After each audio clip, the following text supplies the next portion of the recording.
안녕하세요. 여러분의 경제경영해설사 홍선표 기자입니다.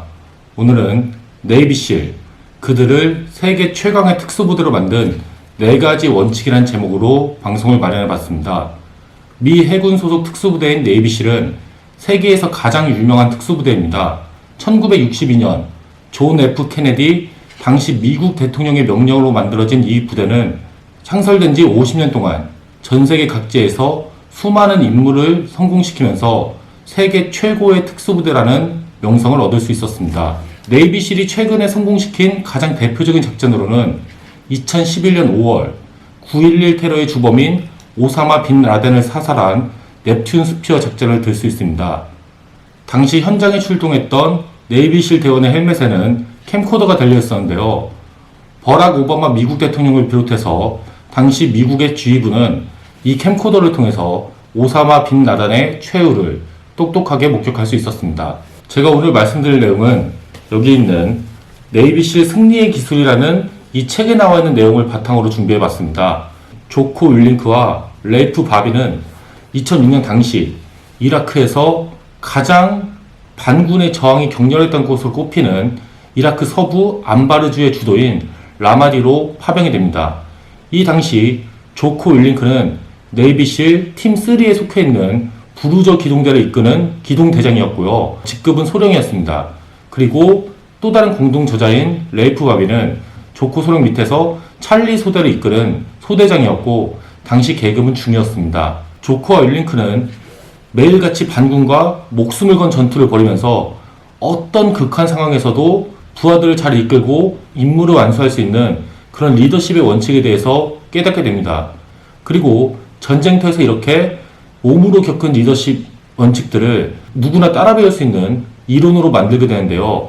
그리고 이렇게 군대에 있으면서 전쟁터에도 갔다 오고 다시 교관으로 일하면서 리더십 훈련 프로그램을 만들었던 경험을 바탕으로 2010년 리더십 컨설팅 회사인 에셜론 프론트라는 회사를 창립하게 됩니다.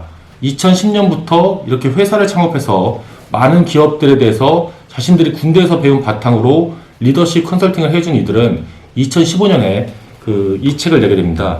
이 책의 원제는 익스트림 오너십인데요. 이 책이 굉장히 미국에서도 인기가 좋았습니다. 그래서 미국을 포함한 전 세계에서 모두 100만 부가 팔렸고요. 그리고 이 책이 이렇게 잘 나가게 되면서 조코와 레이프 바빈 역시 훨씬 더 유명해지게 되는데요.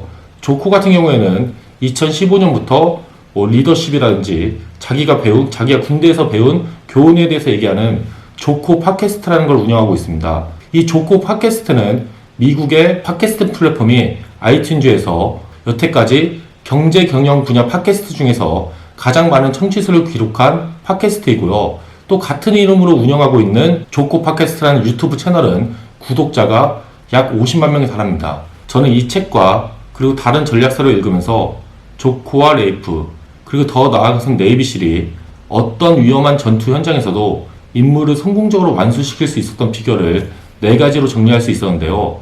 이번 방송에서는 이 4가지 원칙에 대해서 다뤄보도록 하겠습니다. 이 4가지 원칙은 첫째, 작전을 통해서 무엇을 이루고 싶은지부터 단순하게 말하라. 둘째, 작전 계획은 장군이 아닌 전쟁터에서 싸우는 대원들을 위해 세운다. 셋째, 위기 상황일수록 우선순위를 정하고 그 우선순위에 따라서 행동해라. 넷째, 작전이 끝난 뒤에는 반드시 모든 대원이 모여 성공과 실패 요인을 분석해야 된다. 누구나 그럴싸한 계획을 갖고 있다. 한 대 맞기 전까지는. 이 이야기는 우리도 잘 알고 있는 전직 세계 헤비급 복싱 챔피언 마이클 타이슨이 남긴 말인데요. 이 말처럼 아무리 계획을 잘 짜고 아무리 준비를 잘 하더라도 막상 실제 상황이 되면 모든 계획이 틀어져 버리는 일이 쉽게 일어나곤 합니다. 그리고 이 같은 일은 권투 같은 스포츠뿐만 아니라 전쟁터에서는 훨씬 더 자주 일어나는데요. 최고의 장군, 최고의 정보 분석가, 그리고 최고의 전략가 이런 사람들이 모여서 몇 날 며칠을 밤새우면서 아니 몇 달, 어쩌면 몇 년을 밤새우면서 그렇게 작전 계획을 만들더라도 막상 전쟁이 벌어지면은 아주 사소한 변수 하나 때문에 모든 일이 다 틀어져 버리고 합니다. 여기 이 스틱이라는 책을 보면은 그에 관련해서 미군이 어떤 해법을 고민했고 그 결과 어떤 식으로 해법을 마련했는지 그에 대한 내용이 나오는데요. 이 책을 보면은 당시 미 육군사관학교, 그러니까 웨스트포인트에서 행동과학 부서장을 맡고 있는 톰 콜디츠 대령의 이야기가 나옵니다. 톰 콜디츠 대령 역시 어떤 작전 계획도 적과 만나면 쓸모가 없어진다고 얘기했는데요. 그리고 이렇게 작전 계획이 무용지물이 되는 상황을 막기 위해서 미군이 어떤 식으로 노력을 해야 하는지 그거에 대해서 잘 설명해 줍니다. 그런 고민 결과 나온 해법이 지휘관의 의도, 그러니까 커맨더스 인텐드라는 개념이었습니다. 커맨더스 인텐드를 줄여서 CI라고 부르는 개념인데요.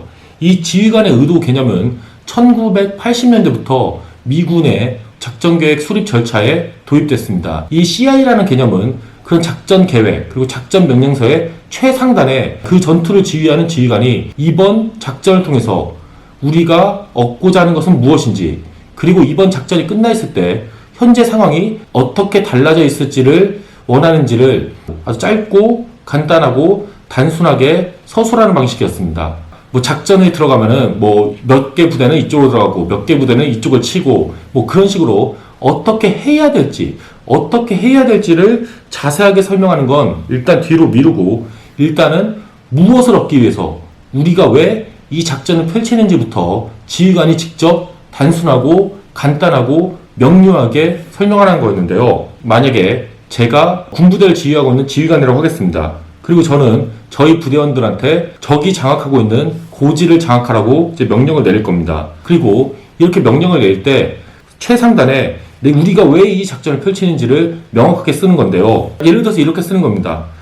나의 의도는 화살머리 고지에 주둔하고 있는 적군 3대대를 완전히 괴멸시킴으로써 화살머리 고지를 장악하고 그 고지 옆을 지나 진격하려는 아군 탱크 부대의 진격로를 확보하는 것이다. 제가 방금 말씀드린 내용을 보면은 왜 아군이 우리 부대가 저 화살머리 고지를 점령해야 되는지에 대해서 그 이유가 나오는 거고요. 그리고 이 작전이 끝났을 때 어떤 상황이 펼쳐지길 바라는지, 아군 탱크 부대가 안전하게 진격할 수 있게 그 진격로를 마련하는 상황이 되는 것, 이렇게 작전을 펼치는 의도와 작전이 끝났을 때 어떤 상황이 되기를 단순하고 간결하고 구체적으로 말해주는 거죠. 어떻게 할지보다 왜 이 일을 해야 되는지를 먼저 말하는 거였는데요. 이렇게 미군이 지휘관의 의도, 그러니까 CI 개념을 도입한 이유는 간단합니다. 치열한 전투 현장에서는 아까 말씀드렸듯이 아무리 작전 계획을 잘 세우더라도 절대로 계획한 그대로 전투가 흘러가지 않습니다. 이처럼 어떤 계획을 세우더라도 그 계획은 틀어지기 마련이기 때문에 계획을 잘 세우는 것도 중요하지만 우리가 왜 이 일을 해야 되는지를 군대로 치면은 병사들, 그리고 회사로 치면은 그 자기 부하 직원들한테 설명하는 게 중요하다는 뜻이었습니다. 작전 계획 자체는 효력을 잃을 수가 있습니다. 그 계획 자체는 틀어져 버릴 수 있죠. 하지만 애초에 작전을 펼쳤던 목적, 그러니까 작전을 펼치는 이유, 작전을 통해서 우리가 얻고자 하는 것 자체는 전혀 달라지지가 않습니다. 그리고 군인들은 그 목적을 실현하기 위해 싸우는 건데요.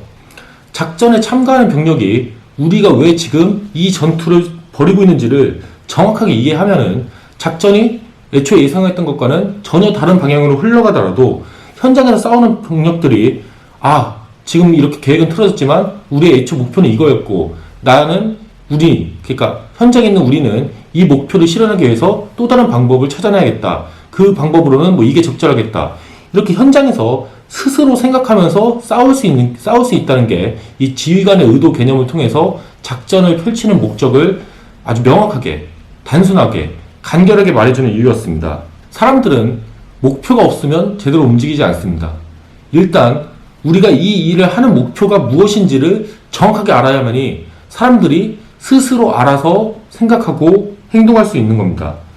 이 책을 보면은 그 조코 소령 밑에 있던 레이프 중위가 그 브리핑, 그러니까 작전 계획을 짜는 것 때문에 굉장히 고민하는 모습이 나오는데요. 이 당시에 조코 소령이 레이프 중위에게 가서 해준 말이, 브리핑에서 가장 중요한 거는 지휘 의도를 설명하는 거다. 그러니까 지휘관인 내가 왜 이 작전을 펼치는지, 우리가 왜 싸우는지 그 이유를 설명해 주는 게 굉장히 중요하다는 거죠.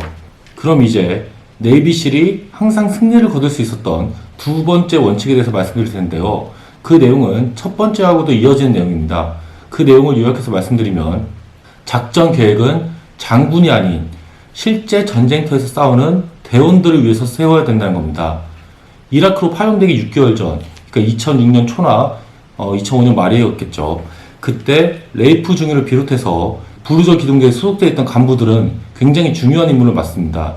그 당시 네이비실 팀 3에는 부르저 기동대와 같은 기동대가 3개가 속해져 있었는데요. 이라크 파병부대로 선발되기 위해서 이 3개 기동대 사이에서 굉장히 큰 경쟁이 있었습니다. 그리고 파병부대 선발에 큰 영향을 미치는 게 작전훈련 브리핑이었습니다. 그 브리핑을 네이비실 사령관과 작전 참모 같은 고위급 장군과 장교들이 직접 들어오기 때문에 이 브리핑을 통해서 네이비실 사령관에게 얼마나 좋은 인상, 얼마나 강렬한 인상을 남기는지가 이라크 파병부대 선정에 굉장히 큰 영향을 미치는 거였죠. 하지만 레이프 중위와 그 다른 간부들은 작전 브리핑 날을 며칠 남겨두지 않았는데도 불구하고 제대로 된 작전을 세우지 못했습니다. 작전 계획을 각각 맡아서 이게 일단 초안을 작성한 다음에 그걸 취합해 보니까 곳곳에 빈틈이 있었던 겁니다. 그리고 사령관 앞에서, 네이비실 최고 사령관 앞에서 그 작전을 브리핑하기 위해서 자료를 이제 파워포인트를 엄청나게 많이 만들었는데요. 수백 장의 파워포인트를 만들었기 때문에 도대체 어디서부터 어떻게 설명해야 될지, 이 수백 장을 그대로 읽으면 분명히 재미없고 인상적이지 못하고 효과적이지 못한 브리핑이 될 텐데, 어떻게 하면 도대체 효과적으로 브리핑할 수 있을지, 어떻게 하면 잘 전달할 수 있을지, 그거에 대해서도 굉장히 고민을 많이 합니다. 그리고 이렇게 부하 간부들이 제대로 갈피를 못 잡는 모습을 보고 조코 소령이 딱 이렇게 말해줍니다. 좋은 브리핑을 정하는 기준은 상관들의 마음에 들었느냐 아니냐가 아니다. 좋은 브리핑은 대원들, 실제로 그 작전을 실행할 대원들이 그 작전 계획에 대해서 얼마나 잘 이해했느냐 하지 못했느냐다. 그 외에 나머지는 다 필요 없다. 그 외에 나머지는 다 헛소리다. 이렇게 얘기합니다. 그러고는 상관들은 어떻게 생각해도 상관없으니까 그건 내가 알아서 책임질 테니까 무조건 대원들만 바라보면서 작전 계획을 만들어라. 작전 브리핑을 준비해라. 이렇게 얘기를 해주는데요. 이 말을 들은 레이프 중위와 그 다른 간부들은 그 말을 따라서 기존에 있었던 내용을 싹 다 버리고 새롭게 작전 계획을 만들고 브리핑을 준비합니다.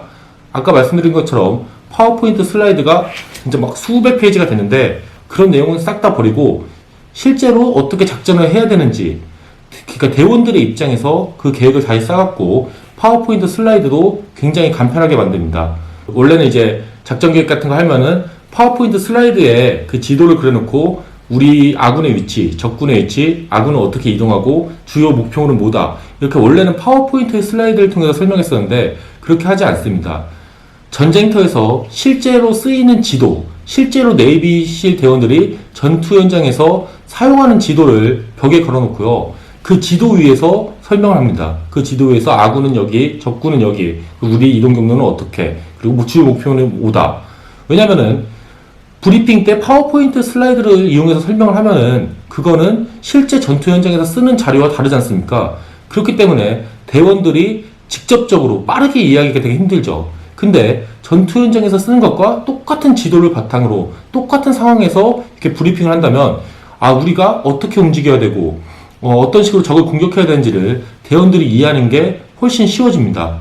이렇게 실제로 현장에서 사용하는 그 도구들을 사용해서 브리핑을 했고요. 그리고 일단 브리핑이 끝난 다음에는 대원들이 어떤 거 하나라도 놓치지 않게 다 이해하도록 하기 위해서 계속해서 대원들한테 질문을 받습니다. 궁금한 게 모두 다 해소될 때까지 계속해서 질문을 받고요. 그리고 이렇게 대원들이 이 작전 계획을 거의 다 이해했다, 이렇게 생각이 되면은 반대로 지휘관, 브리핑에 나선 지휘관들이 대원들에게 물어봅니다. 너의 임무는 뭐냐? 이 전투에서 너의 임무는 뭐고 너는 어떻게 움직여야 되냐? 그렇게 물어보고 대원들이 자신의 입으로 자신의 임무를 스스로 말하게 합니다.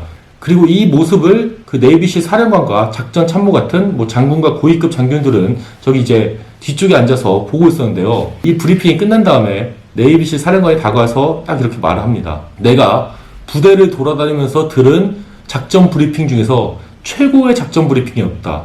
모든 내용이 귀에 다 쏙쏙 들어오는 그런 작전 브리핑이었다. 이렇게 극찬을 받습니다. 그리고 네이비실 전체를 책임지는 이 사령관한테 아주 강렬한 인상을 남겼기 때문에 이렇게 부르저 기동대는 다른 경쟁 기동대를 꺾고 이라크 파병 부대로 선발이 될 수가 있었습니다. 이 사례가 우리에게 말해주는 것은 작전 계획은 실제로 전투 현장에서 전투를 벌이는 대원들을 위해서 짜야 된다는 겁니다. 그리고 그런 작전 계획과 그런 브리핑이야말로 최고의 작전 계획과 브리핑이 된다는 거죠. 조코 소령이 이 책에서 했던 말이 이건데요. 리더가 명령이나 계획, 전략과 전술을 아무리 잘 설명하더라도 팀원들이 이를 알아듣지 못하면은 아무 소용이 없다. 그것은 리더가 작전 계획을 제대로 세우지 못했다는 것이고 결국 그는 실패한 리더다. 이게 바로 조코 소령의 말이었고 우리한테 이제 많은 거를 좀 가르쳐주는 말입니다. 네이비실이 세계 최강의 특수부대가 될 수 있었던 세 번째 이유는 위기 상황일수록 우선순위를 정하고 그 우선순위대로 신속하게 행동하라는 그 원칙입니다. 여기 이 책을 보면은 라마디에서 이 레이프 바벤이 자신의 대원들을 데리고 그 현장에 갔을 때 어떤 위기에 처했는지를 잘 보여준 사례가 있습니다. 우선은 레이프 중위를 비롯해서 대원들이 어떤 건물의 옥상에 있었는데 그 옥상은 총알이라든지 그런 걸로부터 대원들을 보호해줄 그런 엄폐물이 아무것도 없는 옥상이었습니다. 그리고 빨리 이 건물에서 이제 빠져나가려면은 계단을 통해서 내려가야 되는데 그 계단으로 가는 문은 아주 굳게 잠긴 그런 철문으로 봉쇄되어 있었고요. 그리고 네이비실 대원 중에 한 명이 옆 건물에서 이쪽 옥상으로 오다가 실수로 떨어져서 6m 아래 콘크리트 바닥으로 추락했습니다. 자기 밑에 있던 대원 한 명은 죽었는지 살았는지도 지금 모르는 상황이고요. 그리고 거기다가 옆 건물에서는 조금만 있으면 초강력 사제폭탄이 곧 이제 팡 하고 이렇게 터질 예정이었어요. 지금 이 건물 자체가 반군들의 본거지 한복판에 있는 건물이기 때문에 조금 있으면 반군들이 몰려들어서 기관총이라든지 RPG 같은 거를 엄청나게 날릴 수 있는 상황이었죠. 완전히 여러 가지 위기들이 한데 겹친 진짜 위기의 상황이었는데요. 레이프 바벤 중에는 이 당시의 사례를 들면서 이렇게 동시다발적으로 위기가 발생하는 상황일수록 어떻게 행동해야 되는지를 이제 설명을 해줍니다. 그거는 레이프뿐만 아니라 레이프 바벤 중위뿐만 아니라 다른 네이비실 대원들도 다 똑같이 훈련받는 내용인데요. 네이비실의 교전 규칙 중에서 가장 중요한 게 위기 상황일수록 우선순위를 정하고 그에 따라 행동을 합니다. 그 위기 상황을 빠졌을 때 레이프 중에는 순간적으로 생각을 합니다. 어떻게 하면은 이 위기를 헤쳐나갈 수 있을지. 그리고 자신이 생각한 대로 그 절차를 만들어서 그대로 행동하는데요. 우선은 적들이 이제 곧 공격해올 수도 있으니까 적들의 공격에 대비해서 부하들을 그 옥상과 건물 곳곳에 배치를 하고요. 일단은 당장 공격이 다가오면 반격할 수 있게. 그러는 동시에 부하 몇 명을 시켜서 그 절단기로 철문을 잠근 그 잠근 장치를 부숩니다. 이게 잠근 장치가 부서진 이후에는 부하들과 함께 이렇게 건물 밖으로 내려가고요. 일단 건물 밖으로 내려간 다음에는 아까 저기서 사제폭탄이 곧 폭발할 예정이라고 했으니까 그 폭발 반경 범위 밖으로 이동을 합니다. 그리고 다시 동시에 부하 몇 명을 시켜서 아까 저기에 6m 그 바닥 아래로 떨어져서 죽었는지 살았는지도 모르는 그 대원까지 구출해 오도록 합니다. 이렇게 대원들이 모두 무사한 걸 확인한 다음에는 그 어둠을 틈타서 이제 기지로 빠르게 복귀했는데요. 이렇게 순간적으로 수많은 위기가 닥쳤는데 이 상황에서 모든 걸 동시에 하려고 하면은 굉장히 혼란스러울 수밖에 없습니다. 적의 공격도 받고 철문도 부수고 아래 내려가서 좀 구해오고 이런 상황일수록 우선순위를 정해서 가장 급한 일부터 하나하나씩 처리해야 된다는 게 바로 네이비실이 가르쳐주는 우선순위의 원칙인데요. 레이프 중위가 해주는 조언이 있습니다. 유능한 지휘관도 여러 문제를 한꺼번에 해결하려 했다가는 압도당할 수밖에 없다. 그러면 모든 일을 망칠 수밖에 없다. 그런 상황일수록 최우선 과제를 정해서 그 우선순위에 따라서 하나하나씩 행동해 나가야 된다.